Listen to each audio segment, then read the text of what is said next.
अगर तुम कुर्बानी के जानवर खरीदो तो उसको पहले खरीदने के बाद उसे खिलाओ पिलाओ, ताकि तुम्हारी मोहब्बत उनकी मोहब्बत से टच हो जाए, तुम्हारी मोहब्बत और उनकी मोहब्बत में आलू हो जाए, एक दूसरे से घुल मिल जाओ। आप देखते होंगे जब आप अपने घर में एक बकरा रखते हैं कुर्बानी करने के लिए, तो बकरे हालांकि उससे पहले आपके पास कभी नहीं आता था, कभी बैठता नहीं था और आपको देख करके वो जानवर भाग जाया करता था। लेकिन जब आप उसको कुर्बानी का नाम दे देते हैं, आपके घर खस्सी पैदा हुआ, बकरा पैदा हुआ, आपने कह दिया कि हम कुर्बानी करेंगे इसको, वो जानवर का दिल आपके दिल से माइल हो जाता है और मोहब्बतें हो जाती हैं। वो जानवर आपके बिस्तरों पर बैठ जाता है, वो जानवर आप खाना खा रहे हैं आपके खाने के पास बैठ जाता है, वो भी उसी प्लेट से खाना खाने लगता है।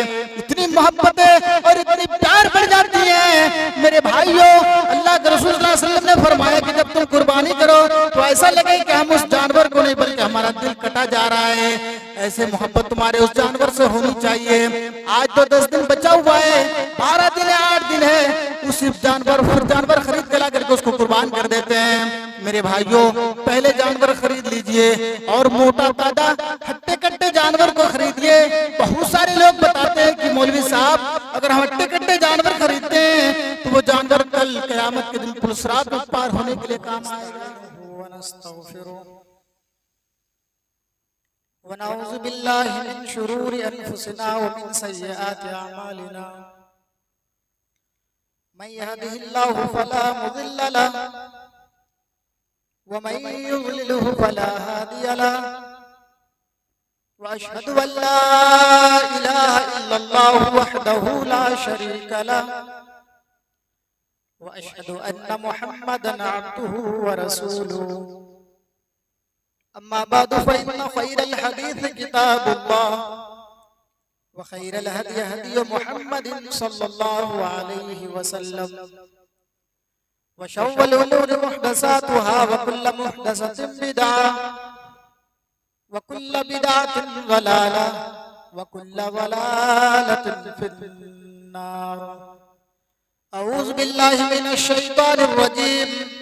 बिस्मिल्लाहिर रहमानिर रहीम।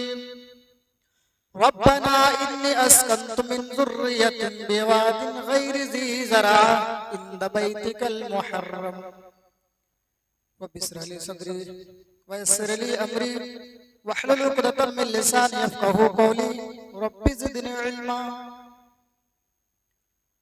हर किस्म की तारीफ व तौसीफ, किब्रियाई और बड़ाई, इज्जत और बुजुर्गी उस वहदहु ला शरीक खालिके कायनात मालिके अर्दो समा के लिए लायक व सजावार है, जो रब्बुल आलमीन है, जो मालिक यौमिद्दीन है, जो अत्यंत कृपाशील और दयावान है।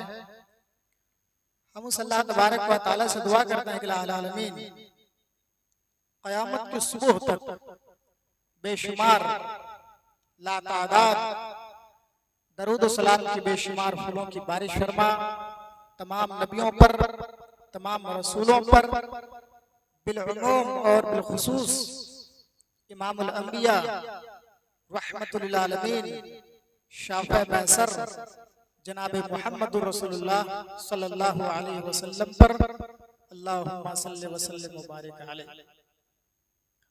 मुअज़्ज़ज़ सामीन, अल्लाह तबारक व तआला का शुक्र और उसका एहसान अजीम यह है कि उसने हमें मुसलमान बनाया और हमें पैदा कर कर यूं ही छोड़ नहीं दिया, बल्कि हमें जनाब मुहम्मद रसूलुल्लाह सल्लल्लाहु अलैहि वसल्लम का उम्मती होने का शर्फ बख्शा। दुनिया के अंदर बहुत सारे नबी आ चुके हैं, रसूल आ चुके हैं और हम मुसलमान हैं। हमारी जिम्मेदारी ये बनती है कि हमें तमाम नबियों पर ईमान रखना पड़ेगा। कोई आदमी ये कहता है कि हम मूसा अलैहिस्सलाम को नहीं मानते हैं या फिर ईसा अलैहिस्सलाम को नहीं मानते हैं, इब्राहिम अलैहिस्सलाम को नहीं मानते हैं, तो वो मुसलमान नहीं है। आप ईसाइयों से पूछ लीजिए कि क्या तुम मोहम्मद रसूलुल्लाह सल्लल्लाहु अलैहि वसल्लम को नबी मानते हो, वो कहेगा नहीं।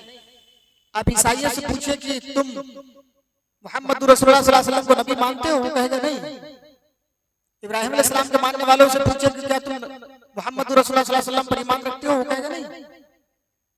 लेकिन एक मुसलमानों से आप पूछे कि क्या तुम हर नबी पर ईमान रखते हो? वो दो जवाब देंगे जी, क्योंकि मेरे नबी की तालीम है कि आपको हर नबी पर ईमान लाना पड़ेगा। आज ये जिकायदा का महीना चल रहा है, जिलहिज्जा छठे या सातवें दिन के बाद हमारे पास जिलहिज्जा का महीना आ जाएगा, और उस जिलहिज्जे के महीने में हम कुर्बानी करते हैं। ये कुर्बानी क्या है? ये हमारे नबी की सुन्नत नहीं है। इसकी इजाद कहां से हुई? हजरत इब्राहिम अलैहिस्सलाम से। हालांकि मुहम्मदुर रसूलुल्लाह सल्लल्लाहु अलैहि वसल्लम से सहाबा ने पूछा कि ऐ अल्लाह के रसूल, मा उज़ाही या रसूल अल्लाह, अल्लाह के रसूल ये ज़बीहा क्या है? अल्लाह के रसूल सल्लल्लाहु अलैहि वसल्लम ने फरमाया सुन्नत अबीकुम इब्राहिम, ये तुम्हारे बाप हजरत इब्राहिम अलैहिस्सलाम की सुन्नत है।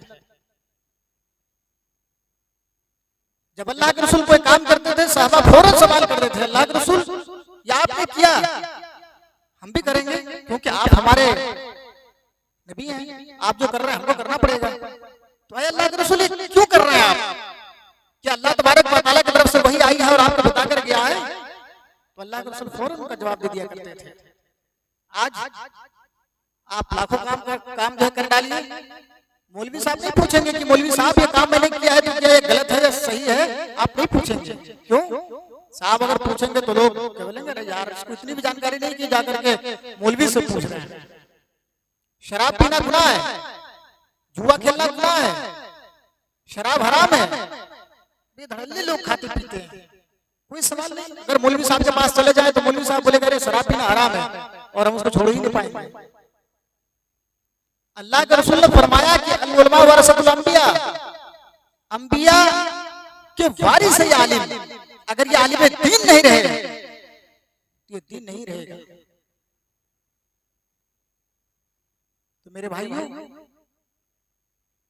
जो कुर्बानी हम और आप करेंगे इंशाअल्लाह, ये कुर्बानी हजरत इब्राहिम अलैहिस्सलाम की सुन्नत है। आइए, अल्लाह तबारक व तआला ने हजरत इब्राहिम अलैहिस्सलाम को एक ऐसे घराने में पैदा किया जो बुतों की पूजा किया करता था और बुत बनाया करता था। उनका बाप का नाम अजर, लेकिन सही हदीस के अनुसार उसका बाप का नाम अजर नहीं, अजर कहते हैं अरबिक ट्रेडिशन के अंदर बुत बनाने वाले को। तो इब्राहिम अलैहिस्सलाम का बाप जो बुत बनाया करते थे और बुतों को बेचा करते थे। हजरत इब्राहिम अलैहिस्सलाम से कहा उनके बाप, ऐ मेरे बेटे ये बुतों को ले जाओ और मार्केट में बेच कर आ जाओ, ये लेकर जाओ और मार्केट में बेच करके पैसा ले आओ, इससे हमारा घर का गुजर बसर चलेगा। हजरत इब्राहिम अलैहिस्सलाम बुतों का माथा मुंडी बांधा करते थे, हाथ बांधा करते थे, पैर बांधा करते थे और घसीटते हुए लेकर बाजार और मार्केट में जाया करते थे। लोग देखते थे कि देखो इब्राहिम अलैहिस्सलाम है, ये अजर का बेटा है, ये तो बुतों की दुर्गत कर रहा है कि किसी का हाथ टूट रहा है, किसी का गर्दन टूट रहा है, किसी का पैर टूट रहा है। अजर से जाकर कहा तुम्हारे बेटे ने ये काम किया, ये हरकत किया है। बहुत बड़ी आजमाइशों का सामना करना पड़ा, यहाँ तक कि हजरत इब्राहिम अलैहिस्सलाम की शादी हुई और शादी होने के बाद फिर यही इम्तिहान अल्लाह तबारक व तआला की तरफ से आजमाइश आया। 80 साल के बाद अल्लाह रब्बुल आलमीन ने एक बेटा दिया। वो बेटा कहाँ से मांगा? रब्बि हबली मिनस सालिहीन, आय अल्लाह मैं 80 साल की उम्र को पहुंच चुका हूँ, अल्लाह मुझे कोई औलाद नहीं हो रहा है, आय अल्लाह तू मुझे एक औलाद दे दे, एक बेटा दे दे, ताकि मेरा बुढ़ापे का सहारा बनेगा। आज अगर यहाँ बेटा और बेटियां नहीं होता है तो लोग डॉक्टरों के पास आते हैं, तबीबों के पास आते हैं, फकीरों के पास जाते हैं। यहाँ तो अल्लाह रब्बुल आलमीन से मांगनी चाहिए थी, लेकिन वो लोग जाते कहाँ है? गैरों के पास जाते हैं, मौलवियों के पास जाते हैं, कहते हैं मौलवी साहब शादी के 80 साल हो चुके हैं, 10 साल 15 साल हो चुके हैं, मैं बुढ़ापे के दहलीज को पहुंच रहा हूँ। मौलवी साहब बेटा नहीं हो रहा है, बेटियां नहीं हो रही है। अब साहब लिख के देता है ताबीज ले जाओ गले में पहन लेना, तुम्हारा बेटा हो जाएगा। वो ठेका लेकर के आया था अल्लाह तबारक व तआला के पास। यहाँ नबी सवाल कर रहे हैं अल्लाह रब्बुल आलमीन से, अल्लाह रब्बी हबली मिनस सालिहीन, मेरी उम्र 80 साल को क्रॉस कर रही है, अल्लाह मुझे कोई बेटा दे दे, कोई औलाद दे दे ताकि बुढ़ापे का मेरा सहारा बने। अल्लाह ने 80 साल के बाद एक बेटा दिया जिसका नाम इस्माइल रखा। इस्माइल अलैहिस्सलाम कुछ बड़ा हुआ, अल्लाह तबारक व तआला की तरफ से ऑर्डर आया, इब्राहिम तुम्हारी बीवी और तुम्हारे बच्चों को उस वादी में छोड़कर के आओ, उस बियाबान जंगल में छोड़कर के आओ। रब्बना इन्नी अस्कनतु मिन ज़ुर्रियती बिवादिन गैरि ज़ी ज़राइन इंद बैतिकल मुहर्रम। इब्राहिम अलैहिस्सलाम, आए मेरे खलील, आए मेरे दोस्त, ले जाओ तुम्हारी बीवी को और तुम्हारे बच्चों को उस वादी में छोड़ करके आ जाओ। हजरत इब्राहिम अलैहिस्सलाम को अल्लाह का हुक्म होता है। हजरत जिब्राइल आते हैं और कहते हैं, हजरत इब्राहिम अपनी बीवी और अपने बच्चों को बिठाते हैं उस गधे पर, उस खच्चर पर, उस ऊंट पर, उस घोड़े पर, और लेकर के मिना के मार्ग की तरफ चलते हैं। वहां बिठाने के बाद हजरत इब्राहिम अलैहिस्सलाम घर वापस आ रहे हैं। हजरत हाजरा देख रही है, मेरे शौहर ये ऊंट पर ये सवार होकर के जा रहे हैं, हमारी तरफ देख भी नहीं रहा है और हमें कुछ बोला भी नहीं है। हजरत हाजरा कहती है, अरे मेरे सरताज, अरे मेरे शौहर, मुझे छोड़ करके कहाँ जा रहे हो? क्या पानी की तलाश में जा रहे हो या फिर गांव घर की तलाश में जा रहे हो? कहीं गौ मिल जाए, कहीं करिए मिल जाए। मेरे भाई हजरत इब्राहिम अलैहिस्सलाम कोई जवाब नहीं दे रहे हैं। बड़ी दूर तक जब निकल गए, हजरत हाजरा समझ गई कि ये पलट कर देखने वाला नहीं है। चीख पड़ती है, अरे इब्राहिम जवाब क्यों नहीं दे रहे हो? क्या अल्लाह रब्बुल आलमीन की तरफ से ऑर्डर है? हजरत इब्राहिम अलैहिस्सलाम कहते हैं, इल्लल्लाह, अरे मेरी बीबी उस अल्लाह के हवाले तुझे छोड़ कर जा रहा हूँ। अल्लाह तबारक व तआला की तरफ से ऑर्डर है, मैं उसी अल्लाह का ऑर्डर मान करके तुम्हें यहाँ छोड़ कर जा रहा हूँ। हजरत हाजरा समझ गई कि जब अल्लाह का ऑर्डर है तो हमें कोई तकलीफ ही नहीं है, कोई परेशानी ही नहीं है। हजरत इब्राहिम अलैहिस्सलाम चले गए। कुछ दिनों के बाद हजरत इब्राहिम को हुक्म हुआ, जाओ तुम अपने बच्चों को कुर्बानी करो, अपने बेटों की कुर्बानी करो। मेरे भाइयों, यहाँ थोड़ी सी मुसीबत, थोड़ी सी परेशानियां, कठिनाइयां आ जाती हैं तो हम बेहिस हो जाते हैं और अल्लाह रब्बुल आलमीन को छोड़ करके हम न जाने कौन कौन से दरों पर जा रहे हैं और कौन कौन सी बातें हमने अल्लाह रब्बुल आलमीन के हवाले कर देते हैं। मेरे भाइयों, यहाँ अल्लाह को हुक्म होता है, इब्राहिम अपने बच्चों को, बीवी को यहाँ छोड़ते हैं। फिर कुछ दिनों के बाद हुक्म होता है कि तुम अपने बच्चों को लेकर जाओ और मेरी राह में कुर्बान करो।